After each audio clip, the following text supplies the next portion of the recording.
My name is Ashanwa. Welcome to my channel. This is a channel dedicated to African fashion, prints, and textiles. I have a very strong passion for African textiles, learning about the histories, their cultural significances, their uses, and more. So if that sounds like your jam, please subscribe to my channel.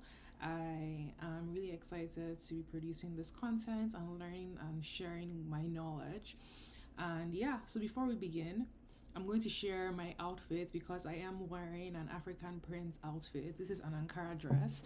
It is custom made, so it's not available for sale. This is what it looks like. You can actually wear it with like a belt to cinch the waist, but I like to wear it loose just to have a very bohemian feel to it. This is what the back looks like. Very cute, very comfy, and yeah, it's like half silk, half cotton, ankara print. So that is my look for today. What are we discussing today? We are going to be discussing Akwete Cloth. This is another Nigerian textile that I think you're going to find super interesting. So sit back, relax, and let's get into it. I have my notes on my screen, so if I'm looking away from the camera, that's why. Um, you could just listen along and we can go from there. So, Akwete cloth is a hand-woven textile produced in the land of Akwete. It's an actual place, it's a tribe, and it's also a location. It's an Igbo tribe, which the cloth is named after in Abia State, Nigeria. Alternative names include Aruru, meaning something woven, Umpuru, Akwete, and Akwete fabric. It involves a traditional weaving process, including sisal, hemp, raffia, cotton, or other fibers into the finished product. The coarse raffia materials are used by masquerades and in the past as headgears for warriors, while the hemp material was used to weave towels, ropes, and handbags. Cotton is used to weave cloth for everyday wear. Akwete cloth contains many motifs and it is a craft dominated by women. Today, women continue to produce Akwete cloth for a wide variety of people and even global markets. I have a picture of how the fabric looks like over here. Here it is. As you can see, it kind of gives me Equalcha vibes. You should watch my video on Equalcha. I'm going to link it. Just look for it on my channel. Equalcha on white cloth. You see the one I shared in there. It's kind of like similar, but this is actually Akwete cloth. It's an Igbo cloth, so I guess you can see the similarities between the tribes. But yeah. So let's get on to the history of Akwete. So there are multiple origin stories of Akwete cloth. However, evidence of their existence goes back to the mid 19th century. Trade alongside the Niger Delta is in communication with other groups in Igbo land created a desire for Akwete cloth. The local Ijaw people were the primary patrons of Akwete cloth. They frequently traded for and commissioned specific patterns and colors of it. Other patrons were the Bani people, the Okrika people, and Kalabari speaking people. Several Akwete designs were gotten from the Asholana clothing sold to the Ijaw by the Ijebu Yorubas, who in turn sold it to the Igbos of Akwete town. So it was a widely transacted piece of fabric. The connection to these groups comes from people migrating alongside the Niger River. Merchants from these groups resided within Akwete, suggesting that they would remain there for extended periods of time. As the palm oil and kernel trade declined along with the outlawing of slavery in the 18th century, or in the 19th century, Akwete clothing quickly rose to prominence in Akwete's as Akwete's primary trade commodity. This turned what was once a part-time occupation for women into a full-time occupation and tradition. Recognition for Akwete cloth and its complexity was further gained when Europeans began to trade with the Akwete people. Also, Europeans offered Akwete women training on modern weaving techniques and access to foreign weaving material. By the 1800s, most Akwete weavers used only imported cotton and found ways to create patterns more quickly, such as sewing 2 or 3 stripes together. Access to European weaving methods additionally led to the Akwetes utilizing the 2-yard long European standard size for cloth. Many weavers also embraced the textures of imported silk within the work and began to replicate foreign patterns or create new designs inspired by them. The use of machine-made yarn additionally allowed Akwete weavers to improve the quality of their work and present the cloths to a vastly larger market. Another influential change to Akwete weaving was the creation and utilization of broad looms in 1946. It was a much larger loom that reduced weaving time and allowed for larger cloths to be created. However, it was quite expensive to make Akwete, so a lot of Akwete women were not able to afford it. Traditionally, the women of the family would pass down weaving techniques to their daughters and other female members of the family. This knowledge, it was a matriarchal tradition. This knowledge is usually kept for those outside the community, with the exception of women marrying into an Akwete household. It was commonplace for young girls to begin learning how to weave as early as 6 or 7 years old and attain mastery of the craft by puberty. These girls would continue weaving and passing down these same techniques to their daughters. Women would often weave until the age of 8 to 90. So we're going to explore now the weaving techniques. Weaving is done on the loom, originally constructed from bamboo and later with wood and iron. While Akwete women were responsible for weaving, it was the men's duty to construct the looms. There are 2 types of loom: the horizontal loom used by men and the vertical loom used by women. Traditionally, most of the weaving is done on inkwe looms, the largest looms in Nigeria, by women. However, outside of the city, men began to learn the weave techniques and produce cloth as well. Most Akwete cloth is 40 to 50 inches wide when completed. The thread is fastened with egbu nkwe and the uku umpuru, utilizing stretching to lessen the chances of bending while weaving. An additional device called an ekiki is used to adjust the width of the fabric, making separate threads with a papa. Once the thread has been woven, an ahia heddle is used to create designs on the fabric. A continuous warp thread gives a solid color background for the motifs. A 2-color warp background is also used, which produces a blended color effect. An iridescent color effect can also be produced when the warp is one color and the base weft, as opposed to decorative motif weft. Fabrics are woven to be single-faced or double-faced. That is the motif shown on both sides.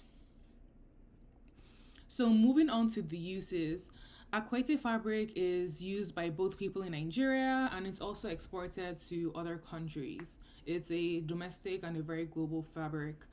The Akwamiri style of Akwete cloth was used by other people groups as waist ties for men, but also as towels, coverings for chairs, and as materials for bags. Among the Akwete people, the cloth is used to signify wealth or power, and it is primarily worn by women as wrappers or loincloths, although men also wear them occasionally for everyday use and for ceremonial purposes. For example, the Akwete cloth can be used as a wedding dowry, decoration for royal burial sites, and more. Everyday uses range from dresses, covers, wrappers, wall decorations, and bedspreads. Traditionally, raffia woven cloths would be used specifically for masquerade purposes, warrior garbs, and ceremonial dresses, as I earlier mentioned. Cotton spun clothing were used for casual everyday wear, as I also mentioned too. However, in modern times, both designs can be used for casual wear, so it's very versatile.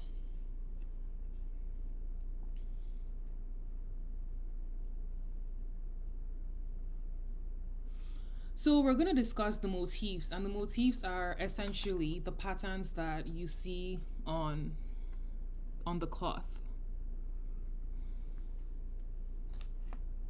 I wish I had a physical sample of the cloth to show you all, but the digital one will have to do. So the weavers in Akwete claim to know over 100 different motifs, but not more than 3 or 4 are usually used on one piece of cloth. Traditionally, the creator of the new motif is granted an unwritten copyright.